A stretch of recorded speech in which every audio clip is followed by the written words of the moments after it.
Hey everybody, welcome to Surviving Darkness with Heather and Jenny, and this is episode 38.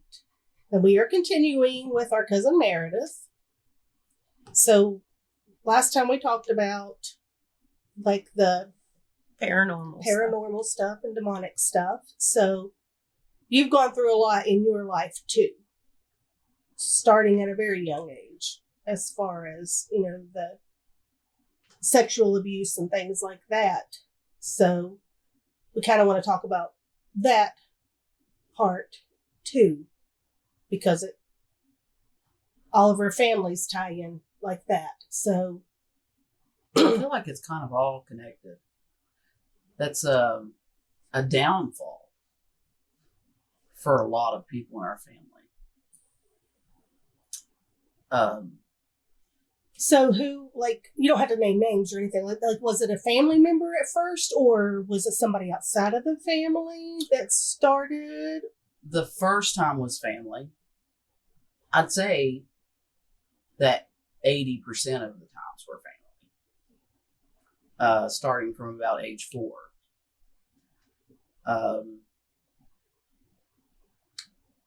And almost all of it was like our family, right? Right. It wasn't your mom's side. It was our family, correct? Yes. Right. Okay. But this just made me think of something. You were young too, the first time anything happened to you. And it wasn't your family, it was her family. Yeah, it was. Yes. The person who bothered you was her family. Yeah. On her mother's side. Yeah. Yep. I didn't think about that. Mm-hmm. But it just dawned on me when she was talking about that. I was like, man, y'all were close to the same age when things happened. And I was like, well, it wasn't your family, it was her family. Yeah. That's wild. Mm-hmm. I don't know of anybody from mom's side.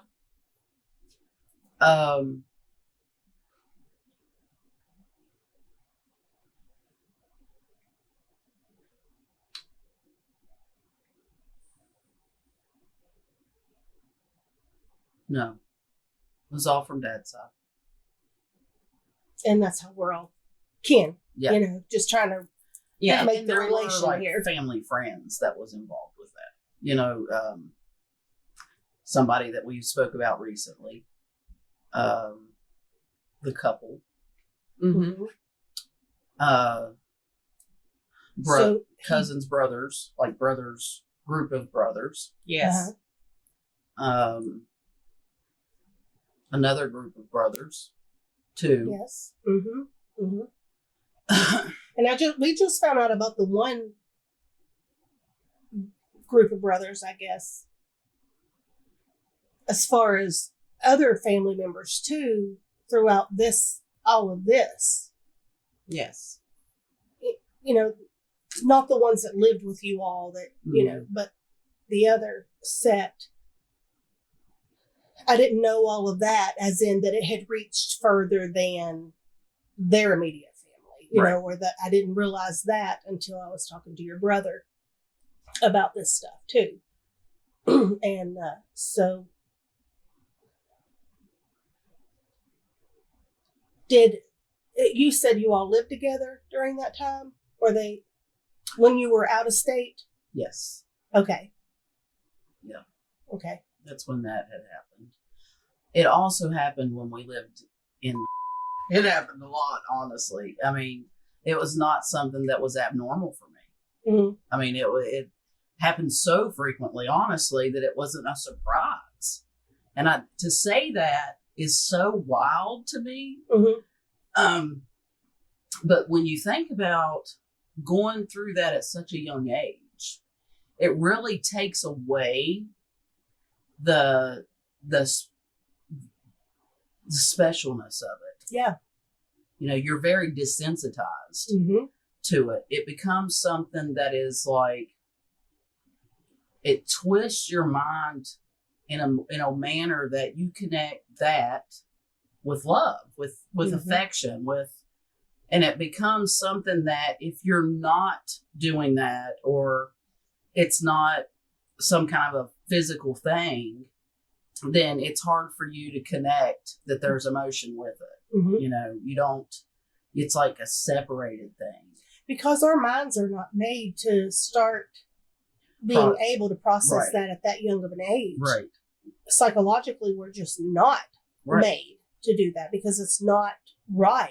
You Right. know, not that you did anything wrong, Right. meaning that that's not the time that this is supposed to happen, and our minds don't know how to You're not process supposed that. to be introduced to that kind of stuff No. at 4 years old. No. You should know about anything like that at 4 years old. Yes, exactly. To know about that, you're experiencing things way beyond what your mind can process. It's got to put it somewhere, Mm-hmm. you know, so it becomes normal.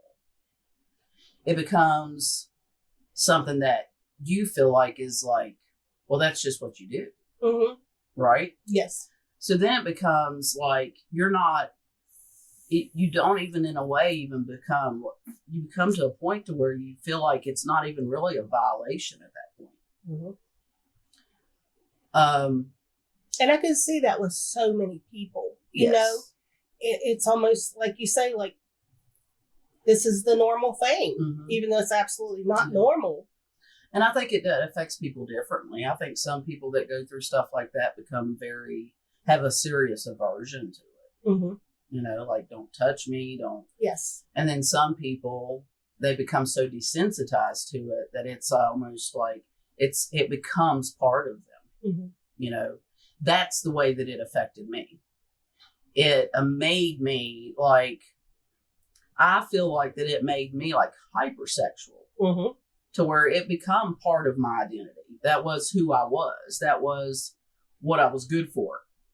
And honestly, like I was saying in the end of the last episode, it was like until recently, like literally over the last couple of years, I found my worth otherwise. Mm-hmm. Right? Mm-hmm. So I feel like that is all God. Yeah. So I've experienced so many bad relationships and that form of abuse that it took me a very long time to actually see that I was being abused and I was worth more than what I could offer someone physically. So when you get in like we've all been in bad relationships, but you know, when you get in a bad relationship, do you feel like that's just the way that it is? That it's, you know, before you realized, you know, that it doesn't have to be that way. Do you just feel like that everything was so hard and, you know what I mean? Like, how do I explain it? That nothing was normal then, you know, for all of those years. That when you're in a relationship and it starts out good, then it starts to go bad, that's just the way that it is. Like, do you see what I'm trying to say? Like that's a normal for you. From what you've seen, what you've experienced and everything else, what you've gone through, you sort of expect that. That's how it's supposed to go in your mind. And you being mistreated is just the way that it is. I think that I expected it to be that way. I don't think that I've ever thought that that's the way it should be. Mm-hmm. I don't think that if I truly felt like that was the way it should be, that I would have been as disappointed as I was, that it did end up that way. I think it was something that I expected to happen. Because you weren't respected right all of your life. Right. You didn't have boundaries. You didn't have things that were special. Yeah, and that you were in control of. Right. And therefore, when things are completely out of control in a relationship, then that's just the way that it is, right? Right.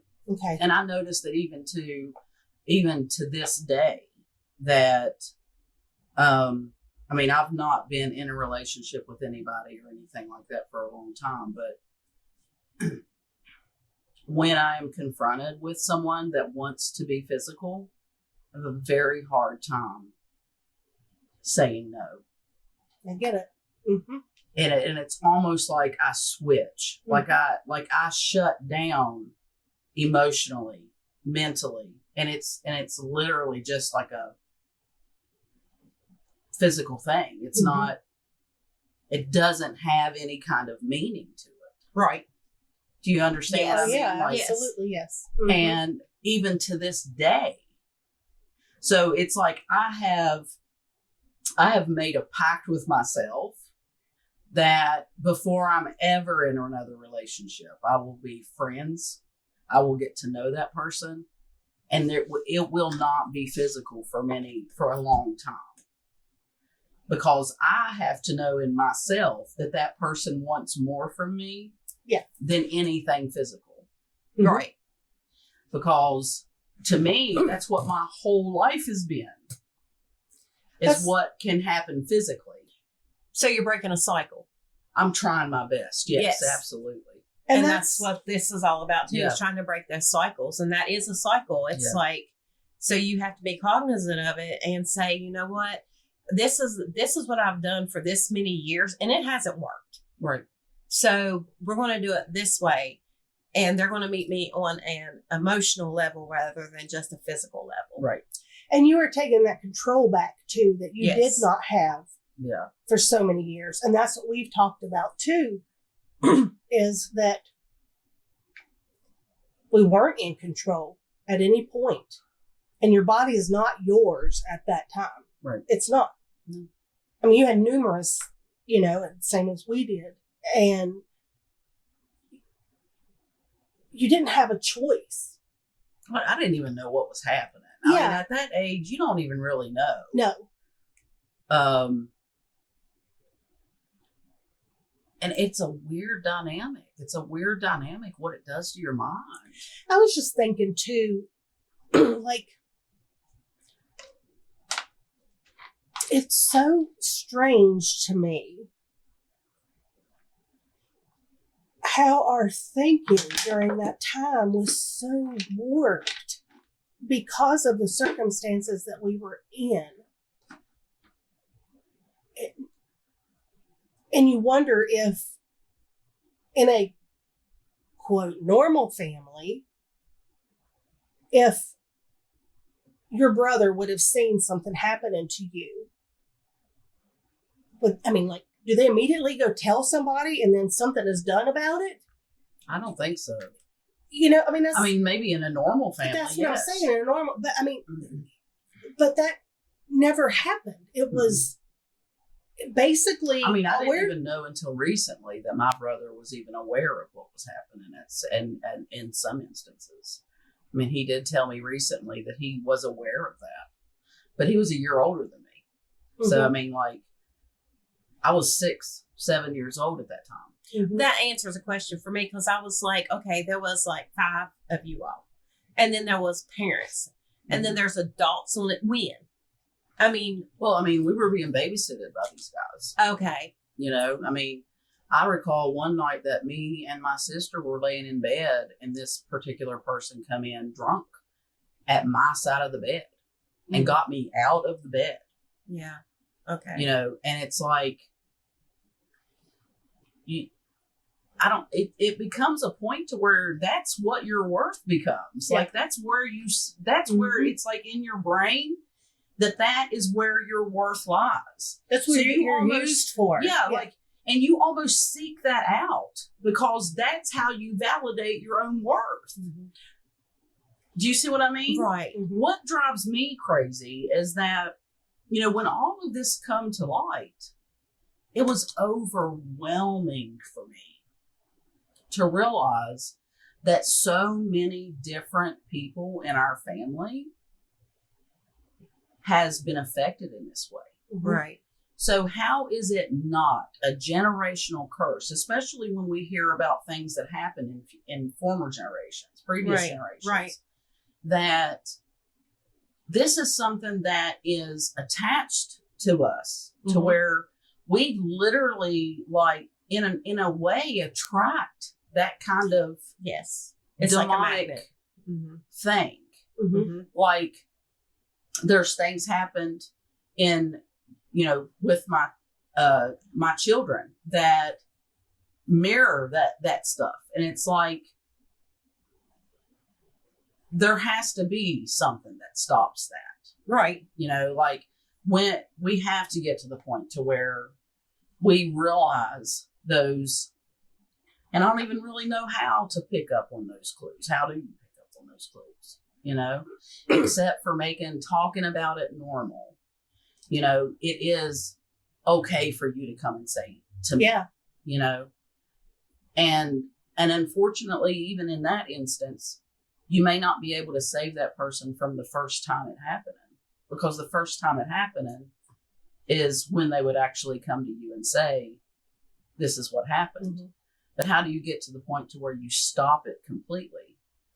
A couple episodes ago, I said that as much as I didn't want to, I had that conversation with my 5-year-old. Yeah. My husband and I did. We had several conversations in one night about keeping him safe and everything like that. And that's what we told him. It doesn't matter who it is, whether it's me, whether it's daddy. It does not matter who it is. If somebody makes you uncomfortable, does something that is not right, then say something. Even if it's, it turns out to be nothing, still. And that's just how I'm saying that that's what I'm doing to try to be like, okay, listen. And I've had those same conversations. Mm-hmm. Like, this is not appropriate. This is not right. This is wrong. Right. No matter what's said, always come and tell somebody. And I don't know if y'all share this, but when I was young, I didn't have the courage to speak out. We did. We talked. She tried to get help, and I tried to get help later on after it started with me, but it didn't go. It didn't matter. It didn't go anywhere. Mm-hmm. And so after that, we just didn't anymore. Mm-hmm. Because why? Right. Well, I actually broke down and told my father about the different cousins and other situations that had happened when I was 16. And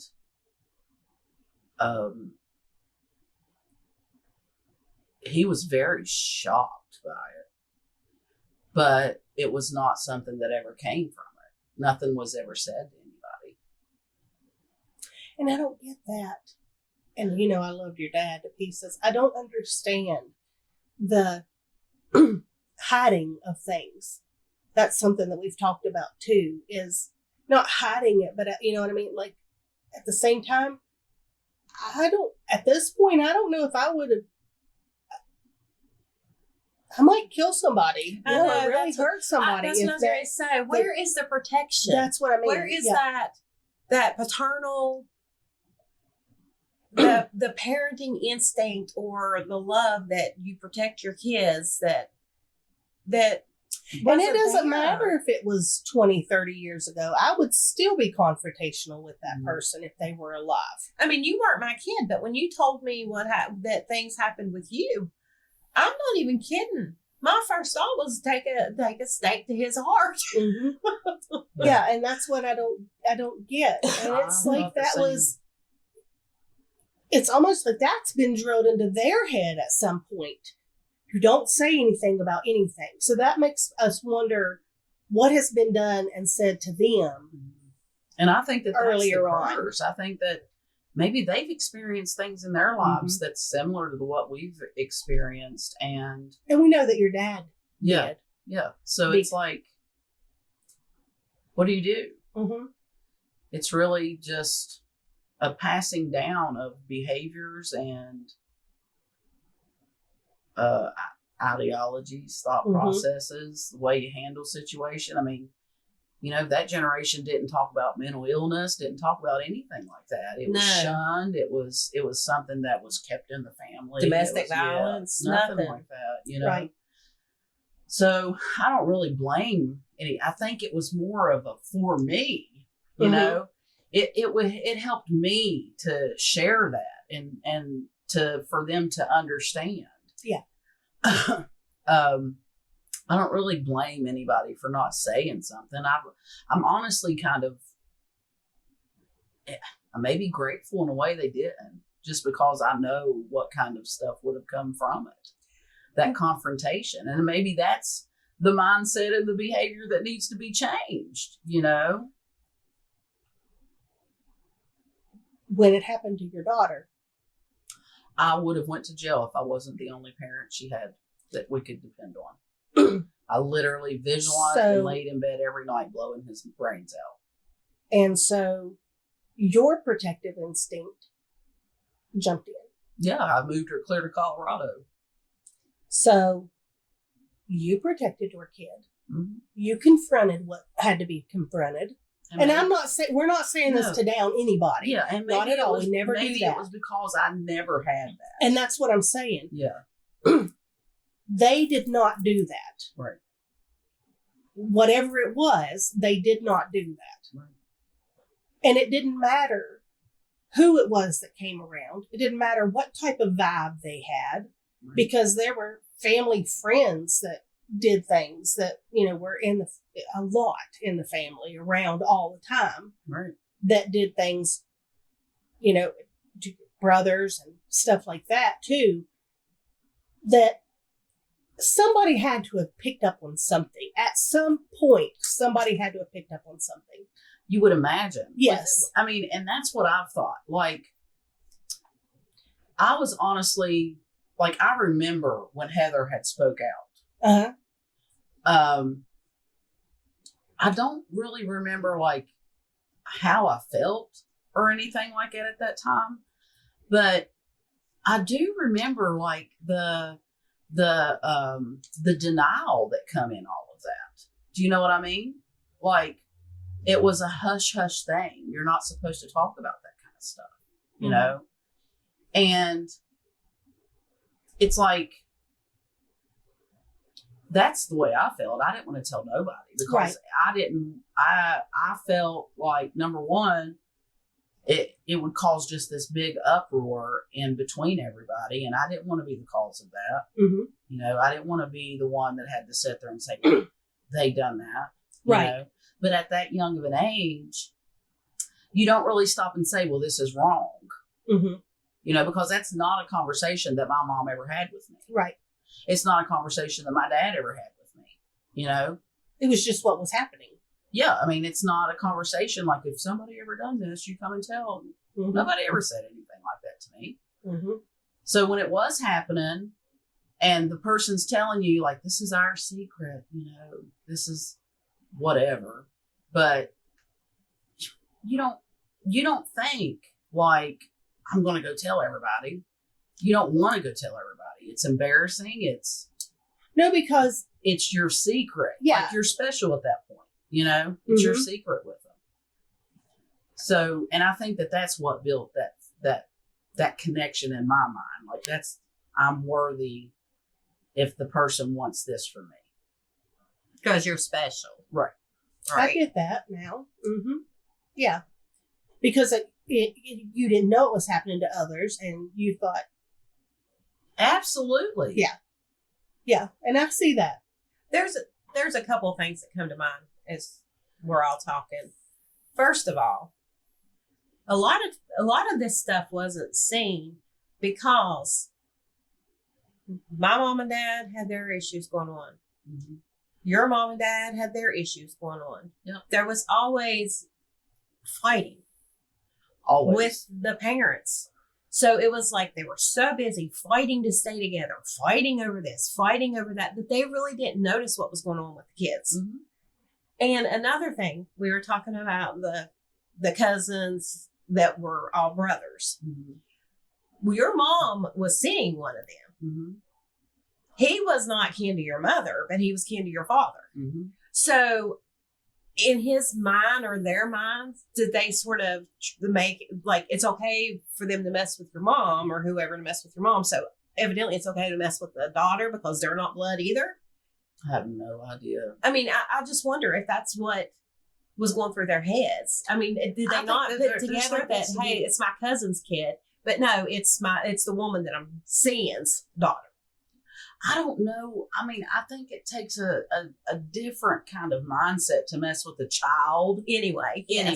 Yes. I mean, a 4-year-old child is crazy to me. Right. You know, there's just something there's just a very warped mindset. There was always a bunch of there was always drinking. There was alcohol and stuff like that involved in all this stuff too. Yeah.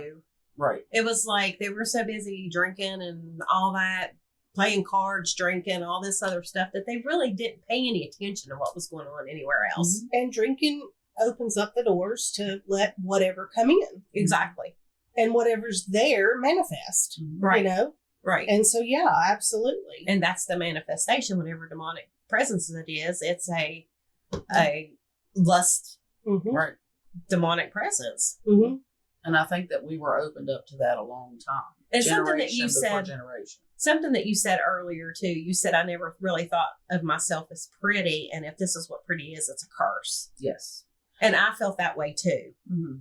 I was like, I mean, there were times I stood in the mirror and I was like wanting to cut my face with a razor. Yeah. I was like, maybe they'll leave me alone. Yeah. And then like I self-sabotaged when I was a teenager. I mean, I ate fried potatoes every night, macaroni and cheese every night. I was going to get fat because if I was fat, maybe I wouldn't be attractive and they'd leave me alone. But it wasn't even so much, and that's what I said earlier, it wasn't so much a physical thing. It was more of the spirit realm trying to destroy that spirit part of you, not the physical part of you, the spirit part of you. Right. That was the threat. Right. And I think that that's where it messed with me differently.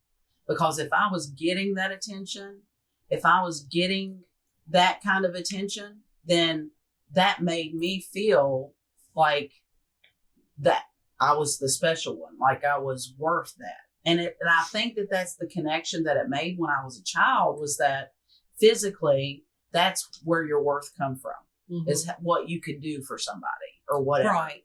Well, mine, like I went through a phase of being like that too, but mine, I felt like it was a control thing. I was forced to do stuff for so long. I will choose what I want to do, when I want to do it, who I want to with, and this, that, and the other. And I thought, I'm in control. Yeah. But looking back, I wasn't in control at all. Right. I was self-destructing was what I was doing. Yeah. It was like, I didn't care about nobody. I didn't care about nothing. I was going to do what I wanted to do. I was in control. Yep. And I was not in control at all. Oh, I've spent the majority of my life out of control. Right. And I get into these relationships and you think, oh, well, I've got a man that's going to support me. I've got a man that's going to love me, that'll show me this. And then when they show you that other side, then you rationalize their behavior because you deserve that. Right. Mm-hmm. Like, because you've been mistreated forever. Right. And so that's just. Well, I mean, we didn't have the best examples of what that should be. Right. So that's what was given to us. That was the norm. Yeah. That was the normal. And I wonder what was given to them. I mean, my mother's father was an alcoholic. My father's father was an alcoholic. I don't know that they seen any kind of a normal anything as children. We got lucky though, because my mom was raised in a normal home. Right. So we had some stability with her. Right. But we also, I don't know why our thinking was different when we were younger.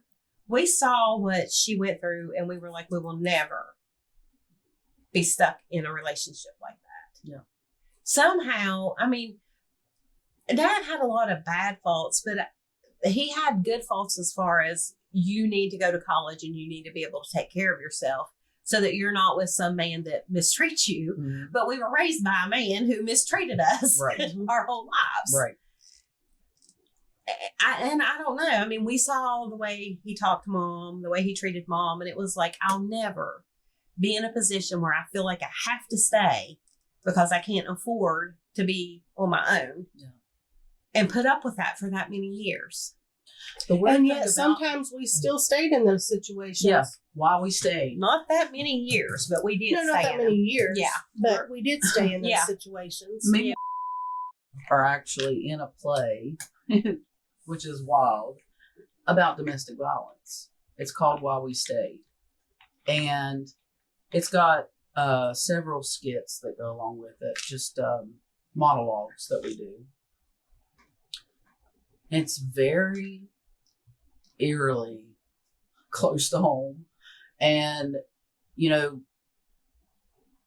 it's definitely made me think like about my relationships and the patterns that I've had and the behaviors and all of that. And it's made me think about like, I've been going through this transition since died, honestly. Sorry. But of reflection, you know, and then I listened to the podcast and it's got me thinking even deeper, you know, like why and the reflection and my responsibilities and my accountabilities and other people's accountabilities. Like this isn't on me, right? So I've definitely been thinking a lot about therapy, you know, and working through literally a lifetime of just absolute craziness, you know. And I really think that it definitely stemmed from the kind of childhood we had. Now, if you ask me, I wasn't abused as a child, you know. My father didn't abuse me. My mother didn't abuse me. Not directly. Right. But you do realize at some point that the environment you're raised in is very conducive to an abusive mindset. One that definitely warps your thought processes is what a relationship is supposed to be. And we talk about like generational curses. And I think that is definitely something that has been handed down time after time after time after time. I've seen it in my own children, you know, living in that kind of relationship as well. So, and I think that us talking about it and bringing that out into the open about the things that we've dealt with, where it comes from, you know, because it's definitely in my thought process and my idea of it is that it is definitely a demonic attack against the family in general. You can't have this many people in one family that is affected by this kind of stuff if it's not directly related to something trying to tear that family completely apart. I mean, if we put it in numbers, we're talking about like 30 people just that we know. Yeah. You know, I mean, like, that's not a definite number, but I'm No. saying at least 30 people in our family that are involved or have been affected or something like that in some way. And that excludes any of the outside people that have been brought in. That's just family. Yeah. I mean, that's huge. That's a huge number. I mean, no, I'm not going to say like where they are as far as family, where they are like cousins, brothers, sisters, nephews, whatever. One person, just one person has affected, I would say at least 5 to 10 people. Yes. So just one person with that many people. So then you get 2 and that many people. You're looking at 10 to 20 right there. Yes. Just from 2 people. And how many people outside of the family have been affected by this, you know, by these same people that we have no clue about anything. But it seems like, I mean, I'm sure that there are people outside of the family that have been affected by these people, but it seems like it's more keep it in the family because they'll keep their mouth shut. Yeah. Right. It's been allowed. It's been accepted. Mm-hmm. So if you want to do anything, go mess with that family because they ain't going to say nothing. Right. Yeah. Right. It's almost like there's a brick wall there to where nothing outside the walls can be heard or seen. I think it's really like that whole mindset. Like, I think it's been passed down. Like, you don't talk about that stuff. Mm-hmm. You keep that to yourself. Mm-hmm. Yeah. Well, that's what we heard. What would people think? Right. Do you know what would happen? They would go to prison. Right. Like, it's your fault. You sent them there. And I think that's what it does. It does to you. It makes you. It tries to make you be the perpetrator, Right? rather than the victim. Mm-hmm. Yeah. Look what And you that's did. what this is. That's what we are trying to do with this, is Yes. to say no more. Yeah. You know, no, this is not our shame to bear. Right. Right. Not anymore, because we were not the ones that did this. We were the ones who were victimized by this. And it's not happening anymore. It's not going to go any further. Right. And so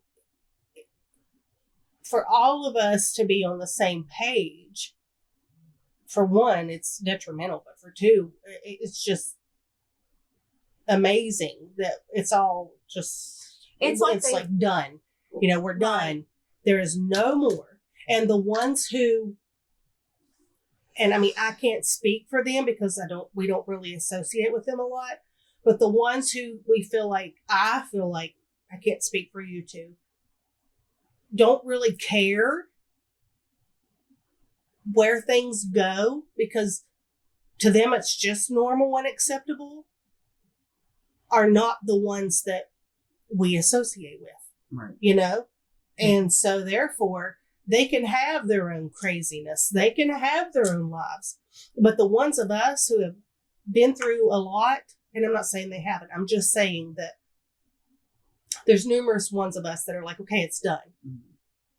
And that's the way it's going to be. As far as us and our kids and so forth, that's the way it's going to be. Yeah. And we're more aware, too, to say, wait a minute, I don't know about that right there. You might need to check that, you Right. know, and put each other in check or whatever, you know. So if I would see something with your family, I'd be like, it may not be anything, but I'm just telling you, I don't like that vibe of that person. Yeah. And it would be that same way with all of us, you know. And we weren't naive. Mm-mm. To think that nothing would happen if you have cousins like in a room by themselves. Mm-hmm. We weren't naive to think that nothing at all would ever happen, or that stuff couldn't happen. That's just normal. That's just kids and stuff like that. We made sure that we kept our ears open. We kept our eyes open. It's like, nah, we're not going to do that. I know y'all are relatives and stuff, but you know, we're not going to go in there. And we're not going to keep the door shut. We're going to keep the door open. We're going to hear everything that's going on and all that. And we didn't have that growing up. It was, y'all go play. Right. We're lucky if they even looked outside to see what we was doing. I mean, we was out there doing cartwheels on sawhorses. They didn't know. Right. They didn't care. Yeah, we were definitely like, you go out from daylight till dark. Right. Mm-hmm. Sometimes after dark. Yeah. Mm-hmm. Go in to use the bathroom. What are you coming in the house for? Mm-hmm. Right. And at your house, like I said, none of this is to point fingers or to down anybody whatsoever. It's not. We're just talking. Like, your parents had to work, obviously. Mm-hmm. There were 5 of you kids. So even if one of you had a friend over during the day when they were gone, it was 10 people in that house. And there was a lot that went on. A lot. A whole lot. Yeah. I mean, and we didn't have a whole teenagers lot will of be like, teenagers, but they're, you know. If you wanted to go and not have any rules, you went to their house. Yeah, basically. yeah, Yeah. we didn't have a whole lot of rules. Yeah. At all. And, you know, it was. The biggest thing we fought about was chores, Mm-hmm. really. Going to school. And at our house, it was no one comes in the house. No, you know, it just doesn't happen. Yeah, we had a circus at our house. Yeah. A lot. And A lot of people there. A lot. Mhm. Especially when you have got 5 kids. Each Yeah. one of you got one friend over. You at least got 10 people in the house. It was always noisy, always something going on. Mm-hmm. Always. yeah. You know, and And you don't know what's going on in every room. You Mhm. can't, and plus your kids and then your teenagers and you're doing whatever. Yeah. You know, somebody's going here, somebody's, you know, whatever. And then somebody's in the bedroom, you know, I mean, it just, that just kind of is what it is with teenagers, and your parents had to work. And we all did stuff we shouldn't have done. Mm-hmm. But even if your parents would have said nobody is to come in this house, chances are somebody would come in the house. So yeah, I mean, and and I don't want to say this like as a put down. I'm just stating the fact you had a baby at a very young age. 15. Yeah, and you lost. He passed away right after he was born. And got pregnant again. Right after 17. That. Yes. And it wasn't, and I feel so bad saying this stuff because I feel like I'm putting your parents down, and we love them. I would know this. I mean, I'm not unaware of the dysfunction. Yeah. But it wasn't like, okay, listen, this happened. Yeah. Let's figure out how not to do this again. Right. It wasn't like that.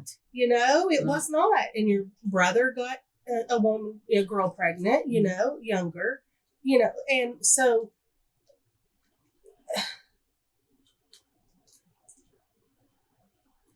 your family, was dysfunctional like that. Right.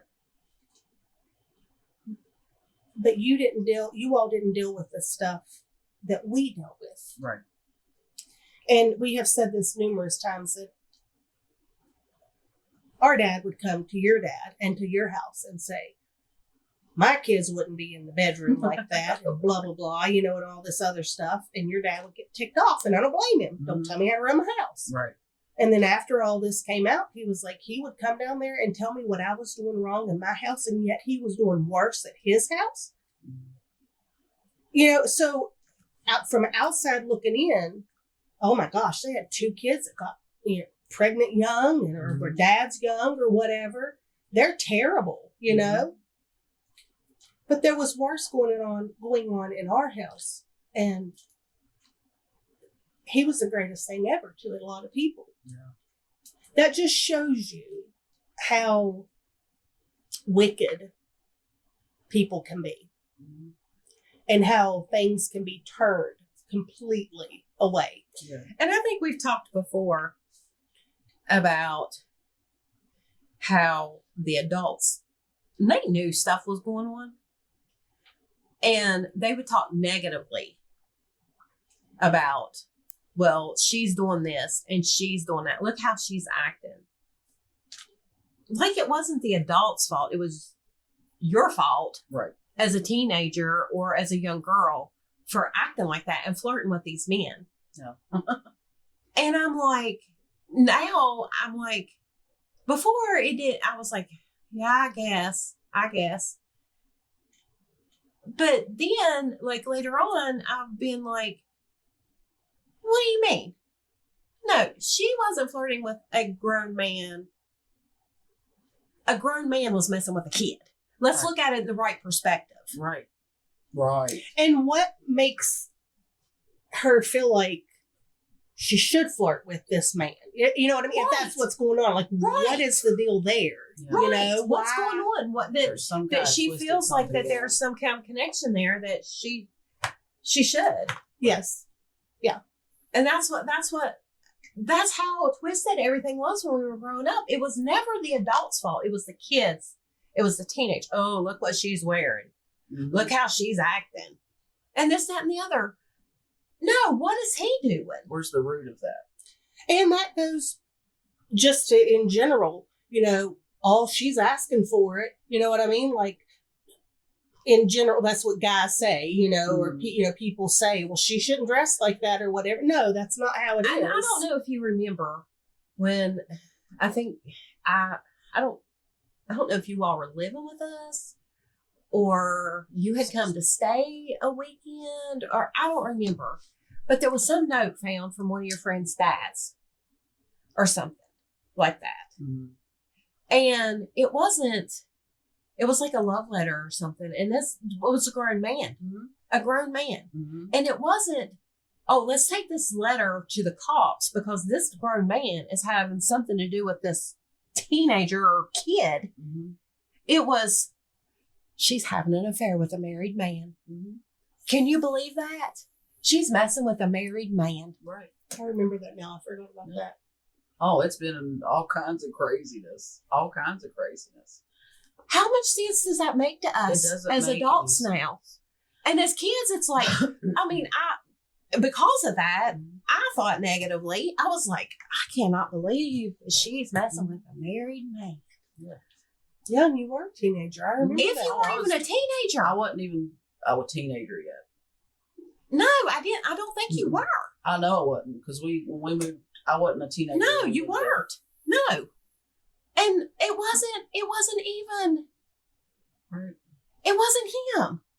It was you messing with a grown married man. How could you do that? Right. Because that's the way my mind was twisted since I was 4. That's the adults saying this. Yeah. That's the adults saying that. Right. Where was it? I'm taking this letter to the police department. This man is messing with my daughter. It was never brought up to that. No. Not ever. Whatsoever. And then even the wife was like calling you a hoe, a little slut, everything else. And you were a kid. And she stayed with this man who's messing with a kid. I don't understand the minds of these people. And there again, that's another friend, or however you want to say, you've been either drawn to that family or they've been drawn to you. And this is the kind of people that came into our lives. Right.